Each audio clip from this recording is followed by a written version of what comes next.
ادھر پلوا شاہ صاحبہ کو بھی ڈیبیٹ میں لاؤں. پلوا شاہ صاحبہ آپ معذرت کے ساتھ یہ آج ایک بڑا اچھا کام کیا ہے, ویسے اچھی بات پہ تعریف کرنی چاہیے. یہ جو بلاول صاحب نے آغاز کیا ہے تھرکول پاور پلانٹ کا, اس پہ سندھ گورنمنٹ کا بھی اپنا حصہ ہے اور بہت اچھا ہے. میرا خود بھی وہاں جانے کا پہلے اتفاق ہوا ہے, تو بڑا اچھا کام ہوا ہے وہاں پہ.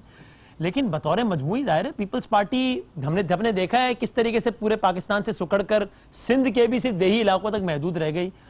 اس کے زرداری صاحب اگر کہیں کہ اب کپتان کو چلتا کرنے کا وقت آن پہنچا ہے, بس اب جا رہے ہیں اسلام آباد, سڑکوں پہ لیٹ جائیں گے, گرا کر ہی واپس آئیں گے, تو یہ ایک وشفل تھنکنگ ہو سکتی ہے, ایک معصومانہ بیان ہو سکتا ہے, اس سے زیادہ کچھ بھی نہیں ہو سکتا ہے.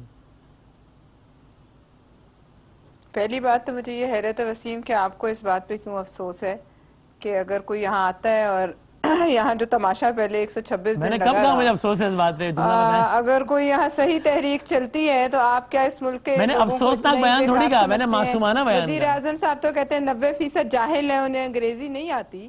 ظاہر ہے 90% جاہل تو ہیں لیکن 90% کو پیٹ لگا ہوا ہے. انہوں نے کہا 90% کو انگریزی نہیں آتی. انگریزی نہ آنے کا مطلب جہالت تو بالکل بھی نہیں ہوتا ہے, نہ انہوں نے کہا ہے. ایک زبان ہے, اس کا آنا اچھی بات ہے, نہ آنے میں کوئی مسئلہ نہیں. آپ سنیں نا, آپ غلط بیان کوٹ کر رہی ہیں نا اس میں. بالکل یہ تو ایوب خان کو بھی گمان تھا کہ اس کے خلاف کوئی تحریک چل ہی نہیں سکتی. پھر جب چینی کی قیمتیں مہنگی ہوئی, آپ نے دیکھا کیا ہوا, راولپنڈی میں قتل عام ہوا, تو پھر کس طرح تحریک چلی. اسی طرح مشرف کو بھی یہی گمان تھا کہ اس کے خلاف تحریک نہیں چل سکتی. وہ کہتا تھا جب میں جھانکتا ہوں باہر اپنے پریزیڈنشل پیلس سے, پریزیڈنٹ ہاؤس سے, تو مجھے چند وکیل نظر, اس بات کے تو آپ بھی گواہ ہیں, وہاں مجھے چند وکیل نظر آتے ہیں. اور پھر آپ نے دیکھا کہ کیا ہوا. اسی طرح عرب سپرنگ میں, ٹھیک ہے جی, ایک تھیلے بان نے اپنے آپ کو آگ لگائی اور پورا عرب جل گیا. آپ لوگوں کو جاہل تو سمجھتے ہیں, آپ لوگوں کو یہ مت سمجھے کہ وہ آپ کی نااہلی کا بوجھ اٹھا کر وہ بھوکے مرنے پر بھی تیار ہو جائیں گے. بچوں پہ وہ کلہاڑیاں چلا رہے ہیں, کبھی ٹانک میں, کبھی لالا موسیٰ میں, لیکن آپ کیا یہ نہیں سمجھتے کہ اس کا جواب احتساب نہیں ہے؟ کیا بھوک احتساب کے نعرے سے نہیں جو ہے وہ بجھتی, اور کیا یہ احتساب کے نعرے کی شیلف لائف ختم نہیں ہوتی؟ ایسا کیوں ہوتا ہے کہ آپ لوگ ٹی وی پہ عدالتیں لگا لیتے ہیں اور ٹی وی پہ عدالتوں میں آپ پھانسیاں دے دیتے ہیں, اور اس کے بعد جب جاتے ہیں کورٹس میں کیس جاتے ہیں تو ردی کے کاغذوں میں چلی جاتی ہے. وہ احتساب سے متعلق سوال ایک اور پوچھنا ہے میں نے, ایک بات بتائیں.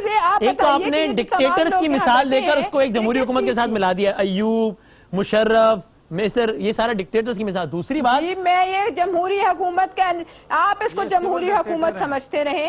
دنیا آپ 90% پاکستانیوں کو بالکل جاہل سمجھتے رہے, وزیر اعظم سمجھتے رہے. انہوں نے نہیں کہا جاہل یار, جو نہیں کہا انہوں نے کہا انگریزی نہیں آتی, جاہل نہیں کہا. آپ کو اگر انگریزی نہ سمجھنے والے جاہل لگتے ہیں تو آپ کا مسئلہ, انہوں نے نہیں کہا انگریزی نہ آئی تو جاہل ہی ہوئے نا. اب آپ سن لیجئے, یہ آپ کا خیال ہو سکتا ہے, میرا خیال تو یہ نہیں ہے. عمران خان صاحب کا خیال یہ نہیں ہے. آپ ترجمانی نہ کریں نا. اب دیکھیں مجھے آپ میں صرف فیکٹ کریکٹ کر رہا ہوں. میں کہہ رہا ہوں انہوں نے یہ نہیں کہا, آپ اپنے ترجمان ہونے کا الزام لگا دیں, ہر کوئی لگاتا ہے ہم پہ کسی نہ کسی. آپ سن لیجئے, انہوں نے نہیں کہا کہ 90% لوگ جاہل ہیں. بلوچ صاحب آپ بتا دیں مجھے. آپ کی بات میں نے مان لی, انہوں نے نہیں کہا. ایک منٹ وسیم, اب بات نہیں کرنے دے رہے نا, آپ نے مجھے 11 بجے یہاں بٹھایا ہے, مجھے بات تو کرنے دیں. اب بات یہ ہے کہ آپ یہ بتائیے کہ کیا انہوں نے یہ بھی نہیں کہا کہ مودی کو واپس ری الیکٹ ہو تو اس خطے میں پیس آئے گا اور کشمیر کے لیے بہتری ہے؟ کیا یہ وہی مودی نہیں ہے جس کے ہوتے ہوئے یہاں آپ کی سرحدوں کو پامال کیا اور بمباری کی, ہزاروں کشمیریوں کے خون سے اس کے ہاتھ رنگے ہوئے ہیں؟ ہی از دا بچر آف گجرات کا وہ جلاد ہے. یہ وہی آدمی ہے جس کا اجیت دوول ایڈوائزر کہتا ہے میں بلوچستان کے ٹکڑے کروں گا. یہ وہی آدمی ہے جس کے بارے میں وزیر خارجہ نے جس حکومت کے بارے میں کہا ہے کہ 16 سے 20 کے درمیان وہ آپ کے اندر گھسیں گے, جموں کشمیر سے بھی آگے آئیں گے. یہ کون سا گٹھ جوڑ ہے؟ یہ کون سا گٹھ جوڑ ہے مودی کا اور عمران خان کا؟ یہ کون سا مکہ ہے ان کے مطابق؟ اس پر کوئی جی آئی ٹی نہیں بننی چاہیے. خسرو بختیار ایک پورا محاذ لے کے جنوبی پنجاب کا جھوٹ بول کے کہ 100 دنوں میں ہم جنوبی پنجاب بنائیں گے, ایک آتے ہیں اپنے کرپشن چھپانے کو. اس پر کیوں نہیں کچھ سنائی دیتا کسی کو؟ اس پر کیوں نہیں احتساب ہوتا؟ یہ کیوں پتہ نہیں لگایا جاتا کہ علیمہ خان نے یہاں سے پیسے کیسے لانڈر کیے, روبینہ خان نے کیسے کیے؟ یہاں جب بے نظیر سٹاک امپلائمنٹ سکیم میں سے 280 ارب روپے غریب مزدوروں کے نکال کے منسٹری آف فائنانس لے گئے, آپ نے یہ نہیں پوچھا, آپ کا پوچھنا حق نہیں بنتا کہ آپ اپنی بلڈنگز بیچ رہے ہیں؟ یہ تو پتہ کریں کہ آپ کے کرپشن کا کھرا آپ کے گھر جاتا ہے. یہ بھی کرے نا. سندھ سے کیسز یہاں لے آئے ہیں, یہاں سے کے پی کے سی ایم کا کیس, یہاں سے علیم خان کا کیس, یہاں سے وہ تمام کیس خسرو بختیار کا, یہ تمام کیس سندھ بھیج دیجئے, کیونکہ یہاں آپ کہہ رہے ہیں اکراس دا بورڈ. یہ بات ٹھیک ہے, یہ ٹھیک ہے کہ احتساب اکراس دا بورڈ ہونا چاہیے. اب آپ پھر کہیں گی ترجمانی, لیکن فیکٹس کریکٹ ہے. خسرو بختیار جنوبی صوبہ پنجاب محاذ کے مسودے میں لکھا ہے کہ 100 روز میں صوبہ بننے کے حوالے سے قابل ذکر پیش رفت ہو جائے گی. یہ نہیں کہا کہ صوبہ بن جائے گا.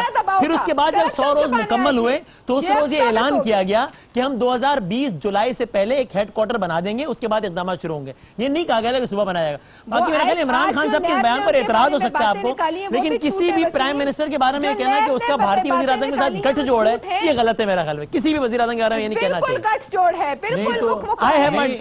کل جب نواز شریف مودی کا یار غدار کہا جاتا تھا, میری رائے اس کے خلاف تھی.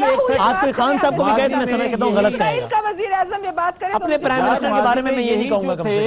عمران خان اس وقت کے پرائم منسٹر نواز شریف کے بارے میں کیا کہتے ہیں؟